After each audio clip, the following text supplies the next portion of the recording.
I don't mind the heat. I prefer the heat because I don't like the winter. Like I just do not like the cold. I don't like the cold. Okay, we're on. I don't like the cold. So I am I I guess I can't complain either way because when it's cold, it's like turn into another person, and I just be feeling like I lose a little bit of my personality until it warms up again. So I don't know. I don't know. Oh, it just did something where it looked like it started over again. Let me move it over this way. Okay. I think the stream started over. I don't know what's going on. Okay, y'all. Switching over. Okay. Bye. Oh, wait, you switching over to YouTube? I don't know what you mean. All right. Y'all, so I had this thought about selling. So let me tell y'all like where the whole idea came from. So I was thinking about this whole concept of selling, and I realized, oh, you came over here. Hey, Kayla. Oh, that feels good. I love seeing people on YouTube. So I was thinking about this whole concept of selling and how uncomfortable, like the idea of selling would make me feel. And the reason why the whole concept came to my mind because I saw this email from this newsletter called Creator Logic, and so with Creator Logic, the person was given a breakdown of TikTok Shop, and they were saying that the people who do really well with TikTok Shop, no, this was the headline, it said TikTok Shop is for sellers. And so when they said that, I was thinking, wow, that's so interesting. I never really could put into words like what I noticed about TikTok Shop that I felt was different. But when I saw that phrase, TikTok Shop is for sellers, I was like, yes, like that makes perfect sense. And that also explains why I felt so uncomfortable with TikTok Shop because it never felt like me. Like it never felt how I like to sell things. Like and so when you look at TikTok, especially if you're not really on TikTok like that, I feel like at this point though, the whole world knows about TikTok Shop. But with TikTok Shop, you have to really create content that's product facing. So like it's almost like thinking about traditional marketing, like the QVC network. That's how I always compare to the QVC network because it's like you're really focusing on you're not telling a story, you're selling a product. Like it's literally for selling. And so the people who do really well with it, I've noticed are the people who are naturally gifted with that whole selling thing and not even naturally gifted. Let me change that thought because it's not just you can learn how to be good at it and you can learn how to create well with TikTok Shop. But that's the whole gist of it is that it's for selling. And so I would always feel like it would always feel like uncomfortable and unnatural for me because I'm really not a big seller. Like that's just not me, at least not in that way. And so if y'all know, like, and you may feel this way too, let me know if you can relate to this. But I am a storyteller. I have to tell stories. I have to relate to people. I have to be able to explain my ideas as a story because that's just the way that I can convey the information. And so the ways where I've been able to sell things or get clients is not by putting the product in your face and telling you to buy it. It was more like through telling a story. And so it almost to the point where it doesn't even feel like you're watching an advertisement. So realizing that this is how I sell naturally, like this is how I naturally can convey that idea, had me thinking there has to be more people out there that feel like this. I see you, Afro Latino Barbie. Yes, being salesy is not me at all. Yeah, it does. It's just not. It's not me. Like I am not gonna be that person that is just gonna put the product up and tell you about it. Like it just doesn't feel. It doesn't feel good. And so I was starting to. I was starting to not necessarily question myself, but I just started to wonder if there was information out there that helped people like us. Like the people who want to do things like build a community, the people who want to be relatable, the people who want to be able to like really tell a story and bring people in, and you want to reflect your values, you want to reflect your interests, and not just talk about the product. And so this whole thought process led me down this whole like rabbit hole of research, because I wanted to know, how can I do this? How can I sell in a way that's authentic? How can I sell in a way where it's natural for the type of person that I am without it being salesy? Happy Tuesday. How can I do this without being salesy? And so this was, first of all, this was like the whole inspiration behind me doing the section of the Getting Unshy workbook, where I talk about selling without being a sellout. And so this, all the research that I'm doing, I really believe is going to supplement that section of the workbook, because that was the part of the workbook, if I'm being real with y'all, that I know didn't have all the information that I wanted it to have. Like it talks a little bit about what it looks like to sell, but I felt like it didn't really capture the problems that we have and how to navigate them. So like it still felt very like generic to me in that regard. So because I wanted to make sure that I understood it from that perspective, that let me know, okay, I got to do a little bit more research. So the first thing that I ended up finding, first I went on Amazon, right? Shout out to Amazon Prime Day. Let me know if y'all are buying anything from Amazon Prime. I probably should put this in there. I probably should put this in there if y'all are going to get anything. But sorry, I'm going all off top now. But anyway, I found this book. I started looking on YouTube. I see you, Claudia. Thank you for not leaving me out by myself. Amazon Prime Day has been haunting me. It has been haunting me.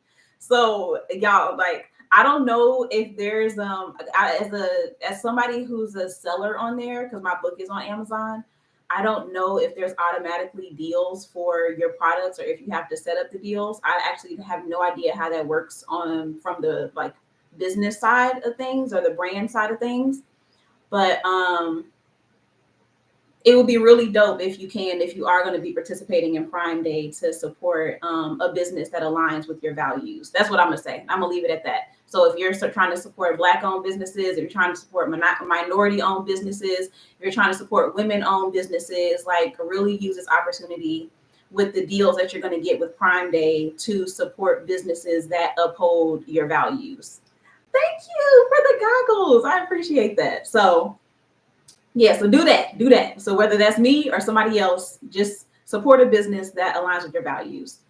Por favor. Okay. So anyway, I started going down a little rabbit hole, and I just literally searched.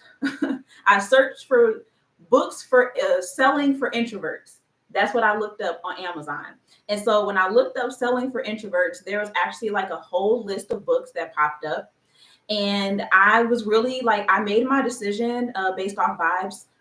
I can't tell y'all any other reason why I chose this book. I mean, I did a little bit of research, but I really was just looking at the covers and like what was included in the books, and then a little bit of the reviews. But I don't go too deeply into reviews now because I know so many of them are sponsored. So I look more at the book and the description of it to see if it's something that I need to learn, like if it's covering what I'm looking for when I'm searching. And so when I looked at, there's a couple of books that I had to choose from, and this was the one that I ended up going with. So it's called The Introvert's Edge, and the subtitle is How the Quiet and Shy Can Outsell Anyone. And this is by Matthew Pollard. So the reason why I chose this book is because I know that regardless of whether you are an introvert or not, because I do not consider myself to be an introvert, but I am getting unshy, right? So I know that like between being introverted and being shy, those two things often get conflated, and people treat them like they're the same thing, but they're really not. I will not get on that soapbox today, though. I promise you. But I will talk about that one day because there is a difference. But anyway, I knew that because they get conflated often, that there were going to be a lot of useful tools for people who have this experience, whether they're introverted or not. And so I saw the book, I saw the breakdown of what it talked about, I saw a little bit of the reviews, and the part that really got me is this part right here. So he says, finally, a sales book for introverts. You've been sold a lie. You have to be pushy to be successful in sales, but that's simply not true. You don't have to have the gift of gab. You don't have to learn sleazy bulldog sales techniques. In fact, you don't have to act like an introvert at all. And the part that really wrote me in is the truth is introverts make the best salespeople. And I like that line right there was literally the part that sold me. And the reason why is because I feel like introverted people, I feel like shy people who are getting unshy, because you still need to get unshy. But if you've been shy all of your life, you still have valuable skills that make you that gives you a leg up when it comes to selling. But when you look at how selling has been portrayed and how people have talked about it, you were made to feel like you have to mask and be somebody else in order to be successful with it. And so I knew that one of the things that off rip I knew before I even read the book is that because introverted people, no, you have to be unshy. I knew somebody was gonna say it. That's so funny. But anyway,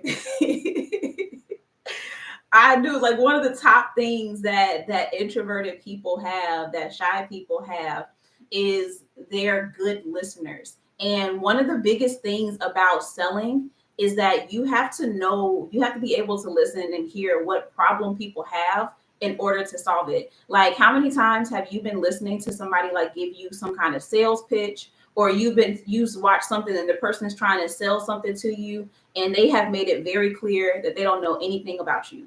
Like, and I'm not talking about like your personal information, but just like they have no idea, the things that they're talking about are not what you need. Like the features of whatever it is they're trying to sell you are not interesting to you. It's not actually solving your problem. It's not actually one of your big concerns. Like it's clear that they don't know what they're talking about. Their goal is to sell you something to make money. And that is where we are right now. That is such a huge turnoff for people. And it's one of those things that people are now realizing is going on. Like they're not falling for that stuff anymore. I gotta fix my camera a little bit. I feel like I'm a little blurry. Okay, that might be better. And so they're not falling for that stuff anymore.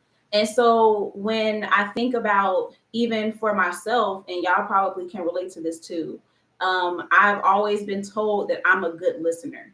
And even when I started doing sales calls, even though I was not calling them sales calls, because I didn't even realize that. I mean, I knew what sales calls were, but I was always used to them being like not a great experience. And so, but when I started getting on calls with people, I would just ask them a bunch of questions. Like I would literally just ask them questions, and I would make sure, for one, that I understood what their problem was and that it was a problem that I could help them with. Because sometimes you hear what people really need and you realize, oh, that's outside of my scope of work. So that was the first thing that I would do. And then I was really like adamant about just letting the person tell me what it is that they're looking for. Like tell me what it is that you struggle with. What are the problems that you have? Why do you have those problems? Like I was always a very inquisitive person. And so I was able to sell whatever I did because I asked a lot of questions. And that also helped me when it came to my content, because now I know what types of problems to talk about. I know what types of solutions to share with people. So it made it so much easier for me to talk about what I know with confidence, because I am clear on this is what people need. And I'm not just out here just, throwing stuff at the wall and seeing if it sticks. So when I saw that introverts make the best salespeople, I was like, oh, bet. Like that part, we already here with that. Like I already agree with you on that part. So that was what it made me really go for the book. Now, when I got the book, I felt like I really made the right decision. And I felt so good about that because I was looking at the way that the book is written, and I love the way that he uses stories. Like, have y'all ever listened to somebody describe something? And as you're listening to them break it down, it's like you want to go to sleep.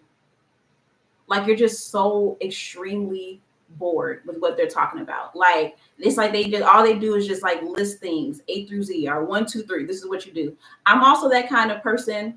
I don't know if these two things are related, but I'm also that kind of person who doesn't like to read instructions. I just like to go in and start doing stuff and figure it out. So I feel like there's a correlation there. Like, I feel like people who don't like to read instructions are also people who do better learning with stories, or at least like being able to like work with your hands, or like you learn by doing, not by people telling you. So when I saw that he was telling this, he was like illustrating the point with stories, I was like, oh yeah, bet. Like, this is the good stories I get. Like, if you break something down and you can tell it to me in a story format, I can learn that way. And so every chapter it gives a story or an example of what he's talking about with each concept and each step that he gives. So when I went through it, because I'm still reading it, as y'all can see, I'm like about halfway through the book now. And it's a easy read, but I tend to take my time because I like to take notes when I read. And I like to, I don't know, I just like to like take my time and really make sure I understand what I'm reading. But there are how many I'm going through? There's seven steps, seven steps to selling. And the within like that first 1 to 2 chapters is when I started to see, okay, this is definitely going to be worth my time reading it. One of the first things that stood out to me was this story that he told about these women who were going out for VC funding. So VC is venture capitalist funding. And so a lot of like tech companies, and not even just tech, but a lot of companies go for venture capitalists so that they can get the funding that they need for their business. Fun fact though, VCs are notorious for not funding Black women. Like, Black women is like the least likely source of income that we will get for our business. Like, how can I word this?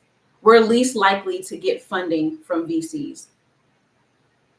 It's something that I it's not a surprise because it's always a fight, but it's been interesting to me as of lately because I have been wondering, like, what are the alternatives to funding your business, because businesses need funding, like, and not just like bootstrap it. I'm gonna go and just generate the sales, but we need and deserve to have the support that's necessary to really like grow and scale and sustain our businesses. So that's just like a small caveat there. But these women were going for VC funding. And so with this, they would go into these meetings with people and they would pitch their business. And so the thing that was interesting about these women is that typically they're good at this part, like they're good at pitching, but they've never had to pitch their own business before. And that part is like the part that I feel like really resonated with me, because how many times have we done things over and over and over again, whether it's with our jobs, whether it's stuff that we just did naturally, that just comes naturally to us, that we take for granted when it's time to do our own thing. Like, I can remember feeling like I knew nothing about managing or coaching people or mentoring people, because I've never been an official mentor or coach. But I've been developing people, man, I don't even know how long now by this point. But I do remember being a coach on my job when I worked at H&M.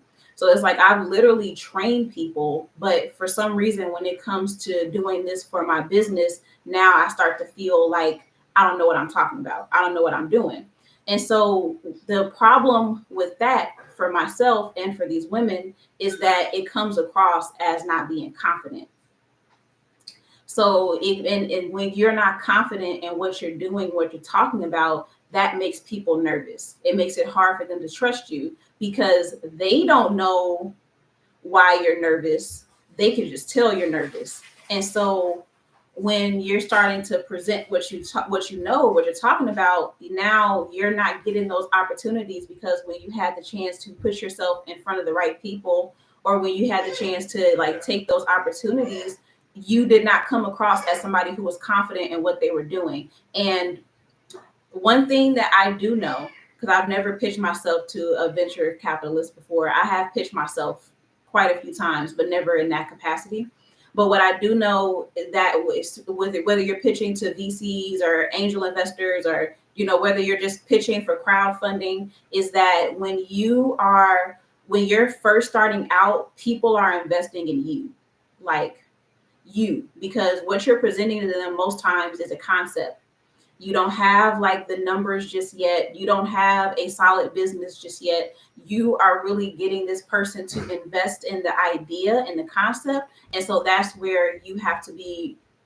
They're investing in you. So like what they have to like you. They have to trust you. They have to feel like what you're talking about makes sense as a business. But because you don't have those numbers to back it up, they're really investing in you as a person. And so when you're coming across as somebody who doesn't feel trustworthy, or you feel kind of shaky on what you're talking about, you don't feel like you even are sure it's going to work. When you don't have that confidence, then that makes people weary about investing in you.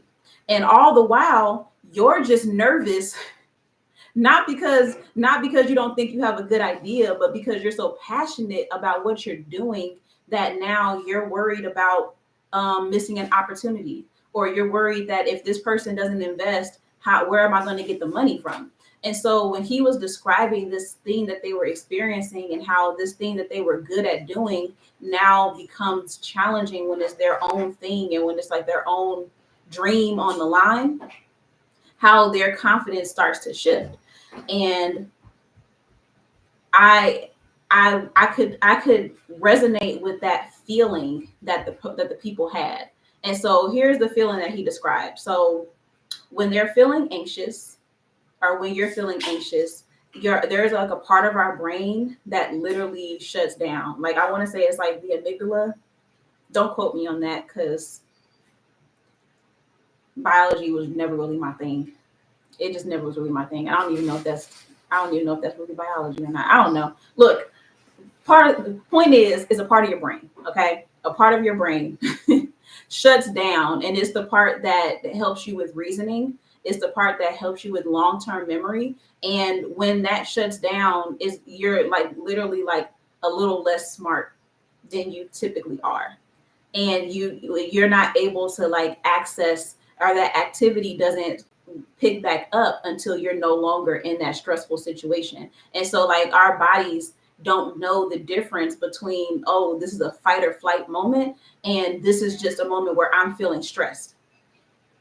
And so when that happens, now you say all of the numbers, all the figures, or you know exactly who you want to serve with the product. But then when it comes to you talking about that with somebody who can invest in it, now you kind of clam up, and now you forget important details, or you start saying and like like a lot, or it's just you look like you're not comfortable with what you're talking about because your brain's almost kind of shutting down. And so like that anxious reaction that you are experiencing comes across to the person that you're talking to like you don't have confidence. And so one of the things that he suggested was not to put all your eggs in one basket. So if you are going for an opportunity, make sure, or you have an interview with somebody, make sure you have multiple interviews, or looking at what you're doing as a system and not tying your value and your worth to it. So if you are getting on, let's say, or let's take it in social media terms. Let's say every day you're getting on live and you're talking about a product. we'll use TikTok Shop for example. Let's say every day your goal is to earn a certain amount. No, TikTok Shop wouldn't work because it's not your own product. Not TikTok Shop. Let's say you have your own product that you're trying to sell. Maybe you created this digital product and you know that this digital product is like your first product. This is your baby. This is the first thing that you put out on your own as your business. And so you made this goal for yourself to talk about this product every day on live, right? And so when you get on live and your first live that you have, nobody shows up for like minutes, or it feels like nobody's talking to you, nobody's in the chat, nobody's really engaging, or even worse, when you go live, a bunch of trolls come in there and bots, and they're not talking about anything that's relevant to your business at all or to this product that you're trying to sell. And so in that moment, that can be a very discouraging thing. And that will be the moment where people will stop, right? And so instead of thinking, oh, this is just a learning opportunity, because there are certain things you can get from it. Maybe it was the time of day. Maybe it's the fact that this is your first time going live and you just have to give yourself enough time to practice doing it. Maybe you realize, okay, this is my first product. I've never sold a product before. I've never talked about a product. So I have to start to get my audience comfortable with it. Or maybe you realize, oh, I went live. I didn't tell anybody I was going live. I've got all these followers and no one knows that I'm live because I'm literally not talking about it. Or you learn different things that you can do to get people engaged in the live, right? Like there are certain things that you don't take into account because all you saw was this didn't work. There must be something wrong with me. And so thinking about this as a system instead of thinking about it as a personal attack on you as a person, you start to think, okay, well, I know that I have a goal to sell, like, let's say you just want to be able to sell your first product. Like you want to just make your first sale on this. And so you're going to go live and you're going to keep going live at the same time, right? Whether that's, let's say every time, the same time, every day, you're going to go live. And now you're going to start to gather data about what is working and what's not working. So this time, the first time you didn't tell anybody. So the second time you go live, you share it with somebody or you share it in a group, right? Then that's you doing a little bit more. And then you continue with that process. And then from there, you're like, oh, okay, well, people are more engaged with me when I stand up instead of sitting down. So then you try that out. Or maybe people are more engaged when you say hi to them when they come into the room. Your first time, you were so nervous, you didn't say anything to anybody. So now you're gathering information and data on how to perfect it and how to not even just necessarily perfect it, but just how to make it better, a little bit better each time. And so in your head, you already know I'm going live every day, regardless of whether or not I get that first sale. Even though if you went live every day, I can guarantee you would get that first sale. Like that's just I can't imagine a world where that wouldn't happen. But but let's just say that you're not worried about what that number is just yet. You're more concerned with I am doing this to create a system for myself and gather information. Like that's my only goal. Create a system, gather information. And so you continue to do that over and over and over again. And all of a sudden you're getting better by accident. And so now, you know, because I'm going to go live tomorrow and the day after that and the day after that, you're not worried if you go live and nobody's in the room. Okay, well, I'll go live tomorrow. Or you're not worried about maybe it was a good live, but you didn't make that sale. That's okay. I'm still going to go live tomorrow. So you have this system that you're starting to create where it helps you to get better at that thing. And so I appreciated him talking about those, like what we feel, what that feeling that we have when we're selling, that feeling that we have when we're talking about our product or when we're marketing something, especially when it's the thing that we really care about. Hey, Tashi, when it's a thing that we really care about, like that's where it can start to feel more challenging to sell. So that's one of like the biggest takeaways that I've had from the book so far. Another thing that I learned from it is the importance of like building rapport and credibility, which I feel like is usually a challenge for me because that typically involves small talk, and I do not like small talk. like at all. I just be wanting people to know what we're gonna talk about, and then we talk about that thing.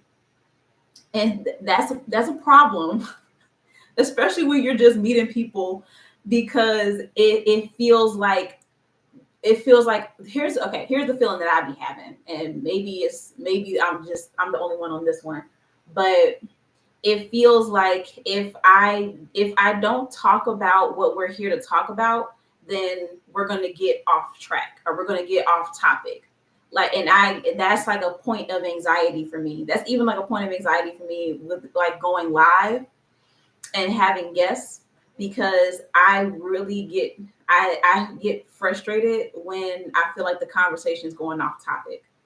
Like, it just, even now, like, it's just making my I don't like it. So when I'm on a call with somebody, or when I'm talking to someone, and I know the purpose of this call is to talk about a product and to sell something, and I feel like the conversation starts off and it's already like it's going too deep, or it's going too far, or this is not what we're here to talk about, and I feel like it's getting off topic, then that makes me feel anxious already. Like, I'm already in my head about it. So he suggests a couple of things that you can use to start off the talking points, because you want to be relatable. You want to build that trust by being relatable, and then you also want to show people that you know what you're talking about. So building that credibility. Yeah, the anchor points. I feel like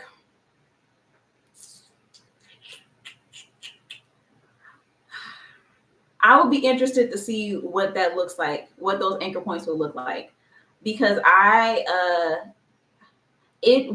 what has helped me, at least when it comes to the sales calls. This hasn't really worked for me on live, but with the sales calls, um bring what happened with the sales calls, I have a flow for how I have the conversation, which has helped. um I'm trying to think.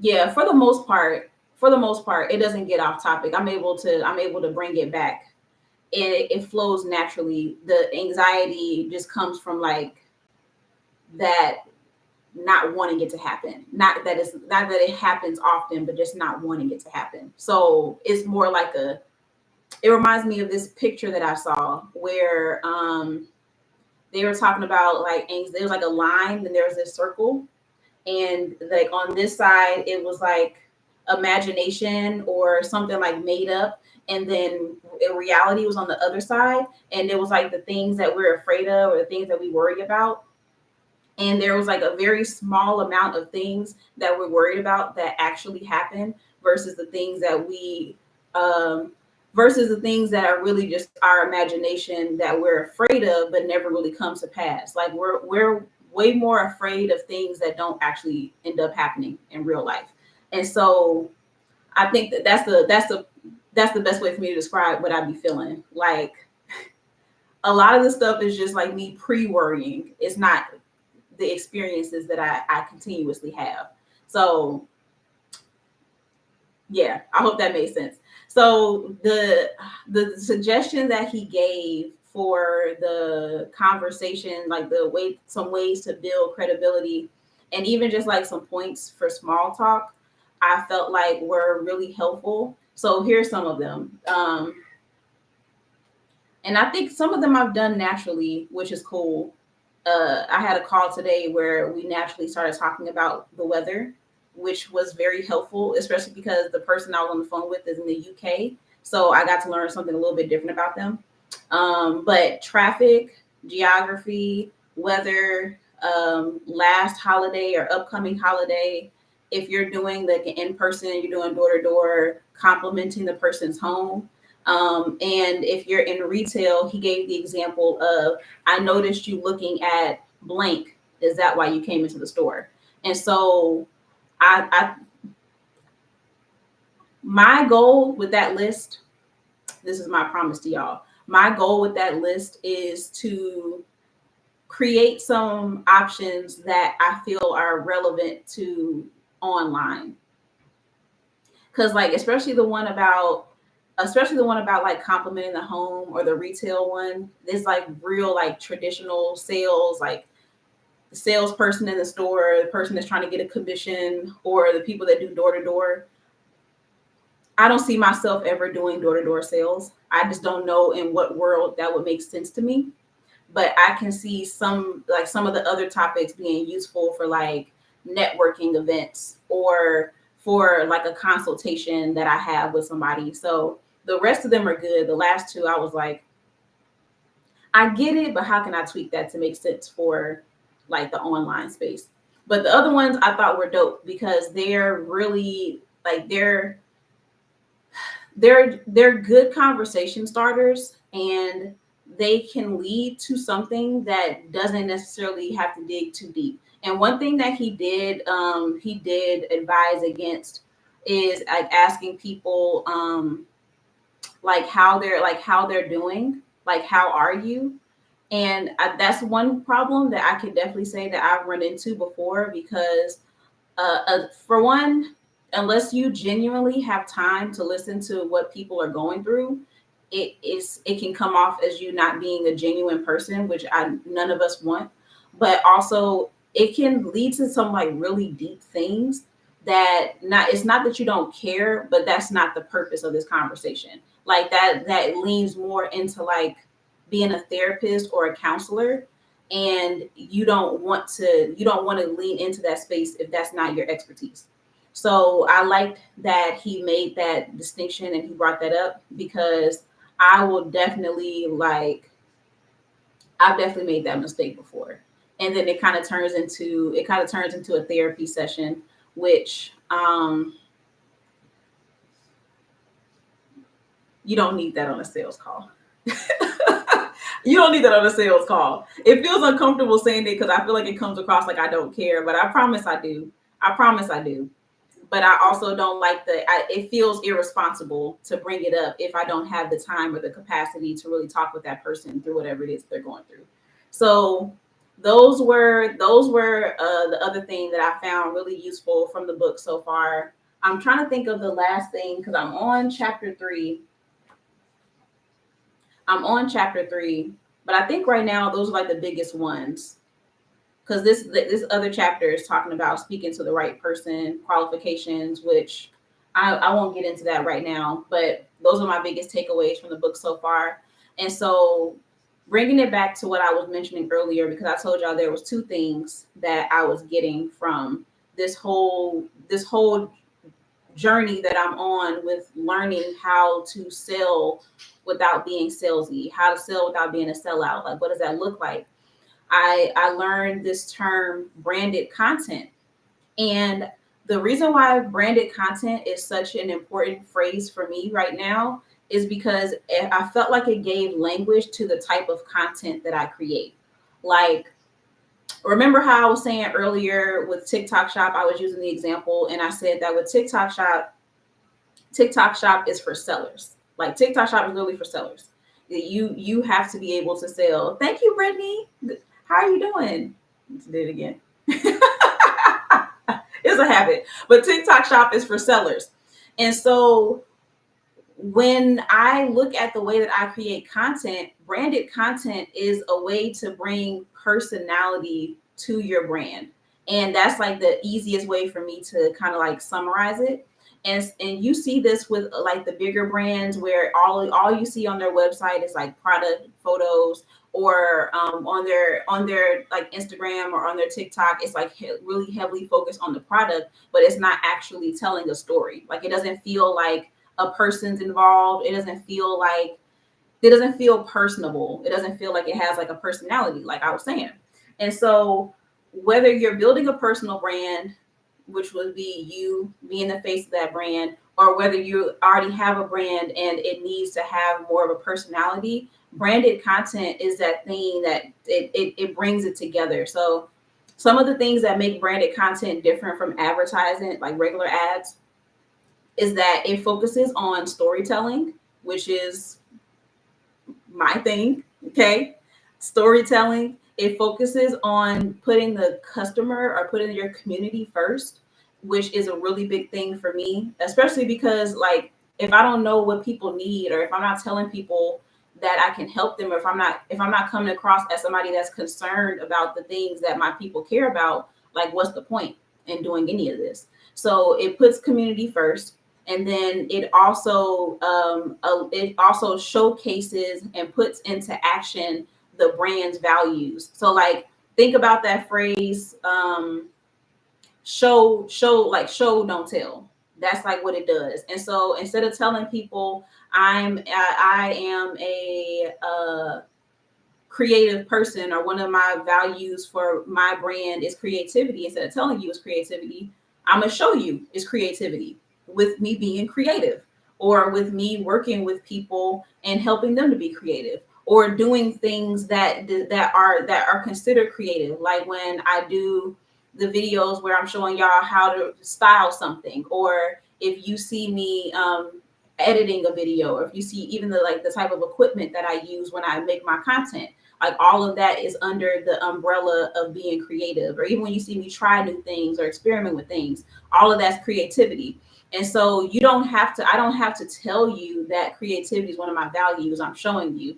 And so with branded content, it's not as heavily focused on, this is the product that I'm selling, this is what I have to offer, go ahead and buy it. This is what I stand for overall. This is the mission, this is the goal, this is the vision for my company. And when you create content that way, it allows you to make a connection with people. Like people feel like, oh, I can relate to that, or I can align with that, or I can agree with that, or I feel the same way, or I don't like that either. And so now you're making those connections. It's more relatable. Now the biggest, I won't say that it's a drawback, but it can be, depending on like what your situation is that it's not the way to make money fast. Like it's not something that is going to instantly bring in that revenue. It's not the thing that's going to instantly convert people. It is more of a long game strategy.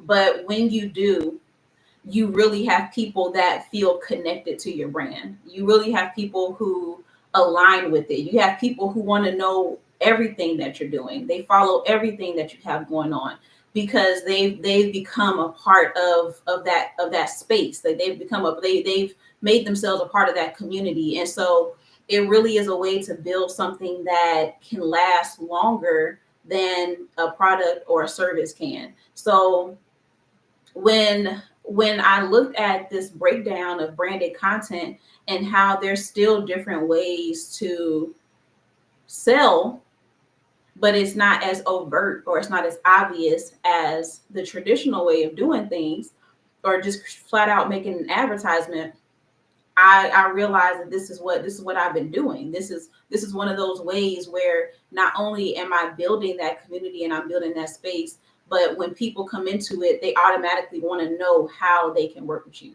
They want to know how they can get connected. They come and they ask you questions about, like, okay, well, where's the link to work with you, or what kinds of things do you do, or how can we collaborate? I know you do this, so like, can we do X, Y, and Z together? And so like it naturally becomes a question that people ask once they see it.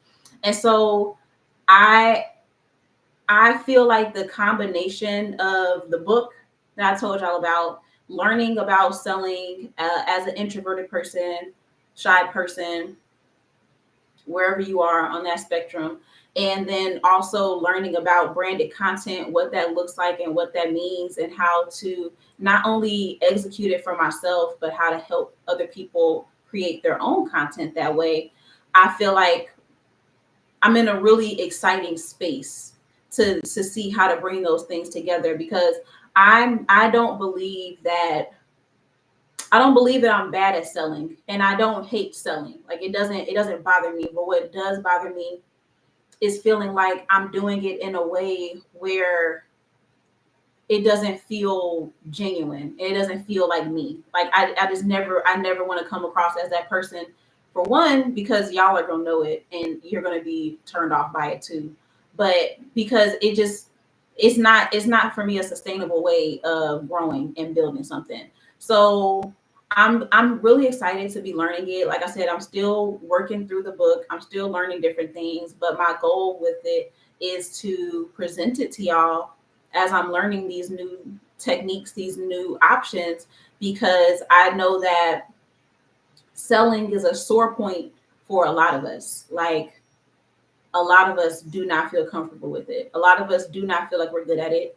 A lot of us don't. I mean, a lot of us just feel like it's not for us. But our businesses, our brands depend on it. So we gotta learn it. And I'm confident there's a way that we can do it where it's natural, where it's authentic, and where it's ultimately successful, because that's what we want, right? So yeah, that's what I have going on right now. I really came on because I wanted to test out my YouTube again, because I have not made a new YouTube video in at least a month. So I'm so grateful for the people that are over here, that are in the chat, or that have been here and have gone past by. I really appreciate y'all coming in and listening and engaging, because it can be easy to feel like you don't have community in these spaces when you don't have the numbers there. For one, when the numbers aren't high, you can feel like you don't have a community. But also when you haven't been in that space for a while, like, to hear that people missed you, or when people are like, oh, I was looking for your new video, or even when you see people listening to your old stuff and you're like, dang, you found that video, like, I thought I buried that somewhere. But it's not because I'm not proud of what I put out there, but it's just interesting because I make a lot of content. So when people find stuff, I'm like, where did you find that at? But it can be it's very easy to feel like you don't have a community in these spaces. And it just makes me feel good to know that I do. Like, I'm leaving and I'm making an impact in all these different places that I'm in, and that we're just building and growing together. So it really does mean a lot to me. Like, that feels so good to hear, because I was never the most avid YouTube watcher growing up. I wanted to be a YouTuber for a long time, though. I wish that I have my very first YouTube video. My very first YouTube video I made when I was like in middle school. That's a whole other story for another day. But I felt like okay, here's me being real, y'all. I'm being real raw with this one. I always had the desire to be doing what I'm doing. My fear was that I wouldn't be good at it and nobody would want to listen to me. And when I when I think about that, sometimes I feel like people dismiss that feeling, and they say, well, you shouldn't care what people think, and you shouldn't care if you shouldn't care if you don't have the numbers. But the reality of it is, I don't want to do this just for me. Like, I'm not doing this just for me. If I wanted to talk to myself, I would talk to myself off camera. I don't have to do it on camera. I'm putting it out into the world because I want to connect with people.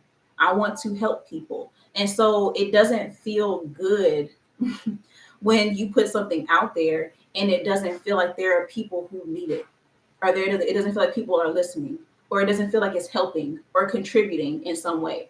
And so when I would think about it, when I would imagine it, but I was like, nah, but who would listen to that? Who would sit here and listen to me for 48 minutes? Like, that's wild to me. Still, especially with the way our attention spans are these days.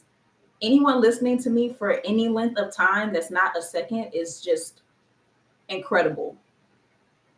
Yeah, yes, exactly, Kayla. This is the feeling, engaging and helping others. Like, that's what makes this gratifying. Not making the content in a silo, not making it and never putting it anywhere. Like, that's not my goal with this. Like, I have things that I do that are just for me now. I'm getting better at that. I tried to monetize everything for a long time, but this is not. I'm not putting it out because I'm making this just for me. Like, that's just something that I'm not willing to perpetuate anymore. It's not just for me. I'm putting it out because it's for people. It's for others. So to know that it's there, it's happening, is really dope to me. And then the other thing that I really appreciate, especially today, is that I went live and people were in the room. Like, people were here. Because I've gone live on YouTube a nice number of times. I have never looked at my number of streams, but I'm not new to this. I just have never done it consistently for a long period of time. Like, my longest period of time going live on YouTube was 21 days, I think. I went live every day on YouTube for 21 days, and that did not even yield the results that I wanted it to, which I feel like is something I could talk about one day. But I went live every day and no one came in the room. There was maybe one or two lives where there were people there, but the most I would ever get to was maybe like two people, right? And so being able to go live on YouTube and then seeing people who are there, like in the chat, or seeing the numbers up there, that's so dope. Like, that feels so good, especially having taken the break that I did and then coming on here and then seeing people. I'm like, what's up? I see y'all. I see the little number up there. And I see y'all over here too. Like, that's why I do go live. I try to go live on both platforms, because if no one's here on YouTube, then I know I got people that'll be on TikTok. So that's just the way I move. Like, I'm talking to somebody either way, but it's especially special to see people here on YouTube listening to it. So yeah, I'm so grateful that you have them up still. Very encouraging as I begin to go live. Yes, yes. Thank you for sharing the live, y'all. Thank you for coming in. If you are in the room, especially on YouTube, give this a thumbs up if you enjoyed this conversation, because for one, it's going to help me in the algorithm. And then two, it's going to let me know what content y'all really enjoy. So if you really like this conversation, then y'all liking this, or even here on TikTok, you liking it, it gives me valuable information and lets me know this is something that y'all want more of and it's helping you. So I appreciate y'all on both ends. If you're on TikTok, you just got to tap the screen. For YouTube, you just give it a like, and you can heart it too. I don't know. I have to look into what hearts do over here on YouTube. I think it does help with the stream as well. But liking the live, it helps it even when I stop the stream. So I appreciate both of you, both platforms, supporting however you can. So yeah, it means a lot to me. It means a lot to me. And I think overall it shows you, and I hope that this is encouraging for you as well, that it shows that your work matters. Like, all of the work that you've been putting in, all the efforts that you have been putting into what you're doing, what you're building, it matters. And I know it can be easy to get discouraged when you're not consistent with it, or you're not as consistent as you want to be, or when you have to take a step away, or when you have to take a break, or when you take a break, but it's not necessarily because you needed it, but it just happened, right? Like, sometimes it just happens. Like, that's just the journey of being a creator. And so you can feel like when you come back, you're starting over from scratch, but you're not, especially when you have content that is living on these platforms, in these spaces that people can find at any point in time. You are building, you are growing, you are establishing something, regardless of what that journey looks like. So be encouraged by that. Hey, Black Spade, be encouraged by that. So yeah, be encouraged by that. You're building, you're growing, you're not starting from scratch, even if you have to take a break, even if you had to take some time away. Everything that you're doing is accumulating and is building on itself. So yeah, I feel like that's something for somebody that may be considering taking a break. Even if you do need to take a break, if you haven't taken a break yet, but you're feeling it and look, I'm gonna need some time, I'm gonna need to take a moment, just know that you're not starting from scratch when you come back. You're just building on what you've already established, what you've already put down. So yeah, I felt that. I felt that. Um, I joined right on time. Chelsea. Hi. Yeah, y'all. I'm just grateful. I'm grateful. And I feel like this is my last little moment of encouragement. Hey Niala. My last little thing of encouragement. I feel like what I just said about us not starting over from scratch and us building on what we've already established, I think that's going to be especially true. This is just me. I just kind of feel this. So y'all roll with me on this one. But I feel like we're going to start to see a lot of the rewards and benefits for the work that we have been putting in, regardless of how much that work has been or how you feel it's been, whether you feel like you've been off and on here and there, ducking and dodging, or and which for a lot of people, I feel like that's just you being hard on yourself. But regardless of where you feel like you are with it, whatever you have reaped, you are going to start to see the benefits of it. You're going to be able to sow on that. And there's going to be things that you and that maybe didn't even happen this year, but stuff that you did years ago, stuff that you did months ago, things that you probably forgot that you did, relationships, um, finances, things you invested in as far as learning. Like there's going to be different things that you have sown that you're going to start to see the benefits of. And I feel like I'm going to have faith and I'm going to say that this second half of this year, I feel like it's going to be the best part of this year for you. The second half of this year is going to be the best part of this year. And so regardless of how it started off, ooh,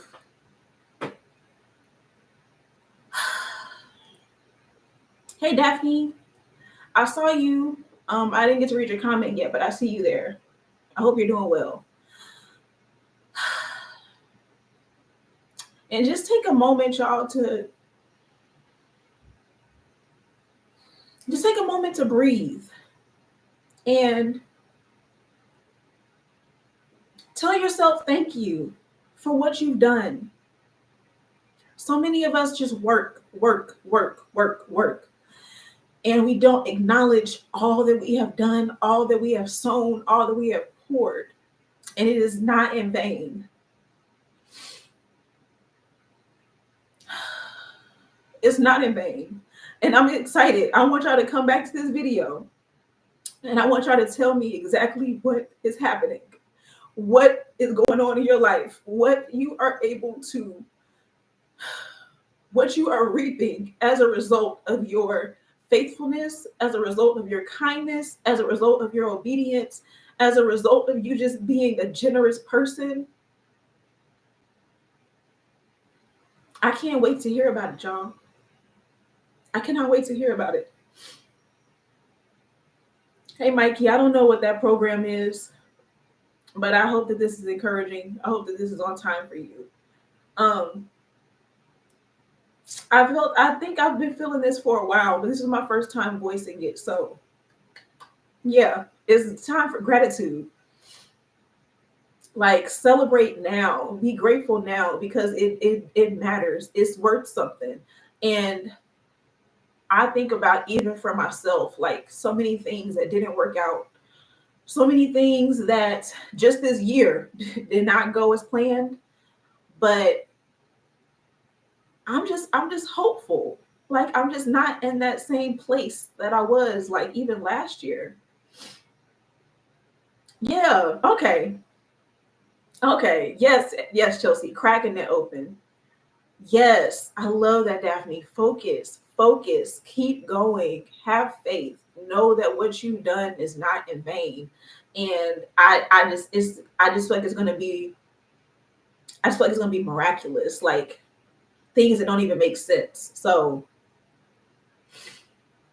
yeah, gratitude is what opens the door to more blessings. Period. And that's where I'm at with it. There is something else that I have been thinking about regarding blessings, but there's just some things that I feel like I get it and I need to just kind of like sit with it for a little bit, but I promise I'll share that with y'all when it's time to. But Yeah, prepare for the blessings. Prepare for the blessings. Um there's somebody who's going to be doing something with gratitude, or already has something for gratitude. I can't remember who it is, or maybe I don't know the person yet. But there's somebody that's going to be doing something with gratitude, some type of like product or some type of something with gratitude. Whatever that is, whoever that is. Oh, Daphne, you've been talking about gratitude. That's who it was. I don't know if you're still talking about it or if you're still on it, but stay on it. Yes, stay on it. Stay on the gratitude. Stay talking about it. Stay showing people what it looks like to practice it, because your voice is necessary, your wisdom is necessary. And if there's anyone else, the other person I'm thinking of is Kayla, because I think that there's going to be a connection between gratitude and the affirmations. Yes, I do gratitude and forgiveness. Okay. Yeah, gratitude and the affirmations. I think about you, Kayla. I think there's somebody else that's going to be doing it. But yeah, between those two topics, those two things, I think those are going to be critical for the next coming months. So y'all are already on to something.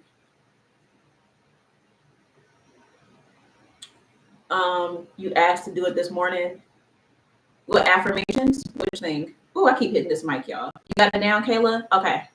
Yeah, gratitude, affirmation. And if you are not the person that has a product or service in that, find the people that do it. Find the people that do it. Find the people that do it well, not just the people who have like the affirmation. Because I don't trust everybody's affirmations, y'all, and that's just real. I do not trust everybody's affirmations.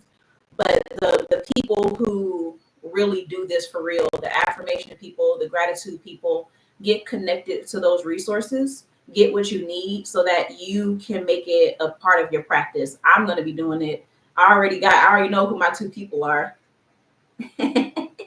I'm pointing to, oh wait, I'm pointing in the wrong direction.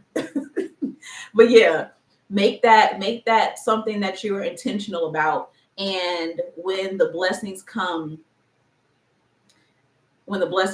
you will be in a place where you can receive them with open hands. Yeah. I'm new here. Just wanted to say God loves you, Jada. I'm grateful to have found your channel. Thank you, Berenice. I'm so glad you're here. Thank you for coming on. This is my first time on in a while, so I love that you found me. Your teaching today was gratitude. Okay, gotcha. Do you have something related to that? Like, do you have a product for that, Daphne? Or what does that look like as a practice?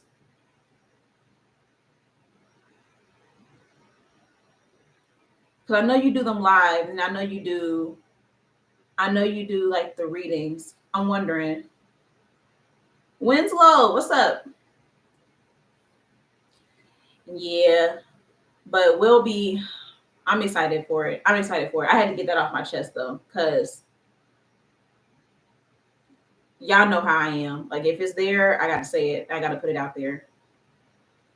Um, I'm looking to see if there's anything else I need to address. Anything that I missed. 365 videos on gratitude. Gotcha. Okay. Is that on your TikTok, or is that a product? Like, if it is, like, just shout, like, tell me what it is so I can shout it out and let people know.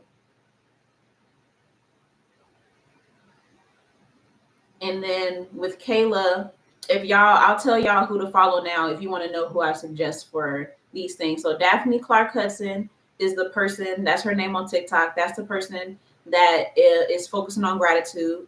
And then the person that's focusing on affirmations is Kayla. So for Kayla, you just gotta follow her. So follow her on Kayla the Angel on YouTube, Instagram, and I forgot which platform is two E's. Oh, Kayla the Angel, THEE, on TikTok. So that's gonna be your affirmation person. So affirmations, Kayla the Angel. Gratitude is Daphne Clark Hudson. Okay, I got it right. Two E's on TikTok. Okay, cool. Yeah, so get connected with them. Get connected with them, and that's gonna be your takeaway for today. So we can be prepared for what's gonna be happening. Okay, you made your way over here. I did them in 2020 on my podcast. I need to package. Yes, you do need to package them, Daphne. Yes, that needs to be something that you offer people. Kayla, there she is. She's over here on TikTok, y'all. So if you're on TikTok, Kayla, right here, Kayla, mindset and design. That's who you follow for affirmations.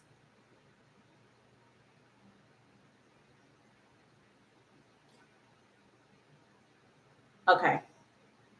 All right, good, y'all. I don't have nothing else. It's about to get real awkward because I said all the words I got. Yeah, I'm over here making connections.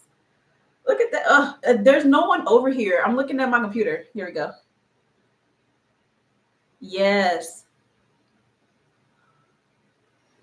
Yeah, go ahead. You wanted to come up and say it?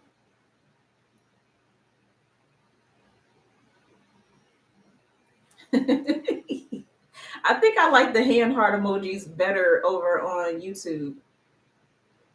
Okay.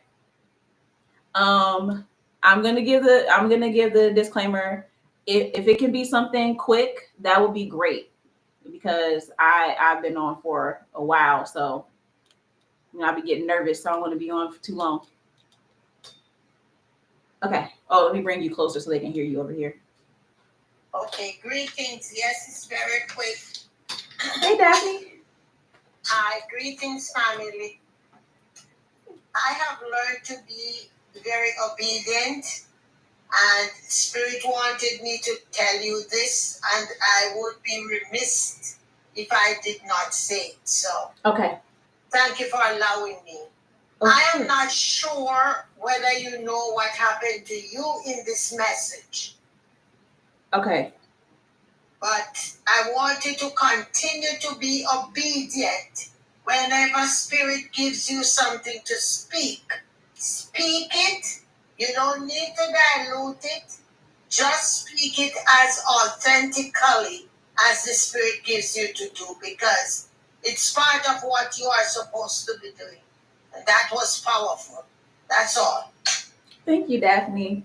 I'm a, Okay. I'm a blink because I'm about to cry. Yes, that's okay. I Queen. appreciate you. That's okay. And I just want to say congratulations to you.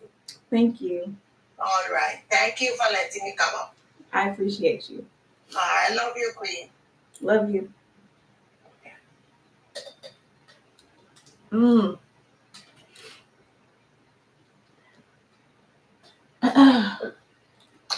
Do you need Please put me down.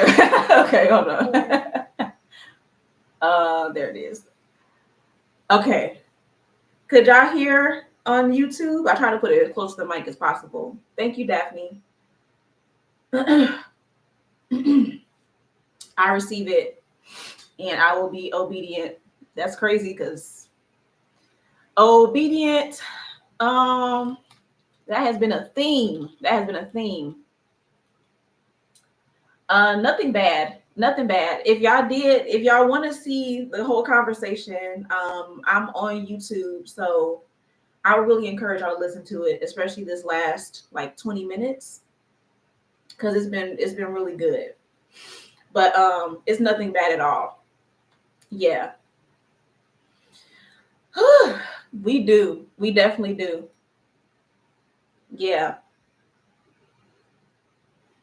Almost didn't post my video yesterday. Your video yesterday. Almost didn't. Okay, I got you. I got you. A message and confirmation. Okay. Out here getting red. It's all good. It's all good. I love my community. Like I tell y'all, y'all the best. Y'all are the best. But um, take that, y'all. If you haven't already followed the people I told y'all to follow today, make sure that you are connected with Daphne, and you are connected with Kayla. Daphne is going to be the person that's going to help you with gratitude, and Kayla is going to be the one that helps you with affirmations. And real quick before I go, the reason why I'm choosing those two people is because, for one, I know those. I know them. Like, I know them. All right. And what I love about Daphne is that Daphne is one of those, like, she's a very straightforward person. And I feel like when I hear about gratitude, I always hear about gratitude from like a very like generic, kind of like fluffy place. And I don't like that, because like, the gratitude is not this like majestic moment, like, it doesn't always feel good, but it is an important practice to have. And she's also very consistent when it comes to being live, to creating, and with her message. So that's the reason why Daphne is that person for me when it comes to gratitude. Now, the reason why I chose Kayla for affirmations is because Kayla is that person who her affirmations actually put in work. Like, real talk. I don't even know how to describe it to you. Like, I feel like there are some people who are just gifted with when it comes to that space. Like, everybody's not an affirmation person. Kayla is. And I've seen like behind the scenes how her affirmations have literally helped her to get to the places that she's trying to go in life, and not from a place of trying to force it, but allowing herself to experience the things that she's supposed to experience. So if y'all have ever looked at her affirmations and you didn't actually put them into practice, I would advise you to go back. I would advise you to go back and really look at them bad boys, because her affirmations are amazing. So between those two people, that's the reason why I chose them. If y'all have other people for those things, I don't know. I don't know them. But yeah, those are my people. If you don't have them, that's who I would suggest you follow for those two things, and make it up something that you start to adopt as a habit for the upcoming months. So yeah, that's that. For real, for real. I've said all the words. Yeah, God knows I need someone to confirm for me the growth I'm making. Thank you. It's my pleasure, Kayla. And I'm gonna tell it like it is. I'm not making stuff up. It's the little things. Gratitude is the key to our success. It's not a practice. It's not a practice. It's what is it? It's not a practice. It's a what now? Yeah.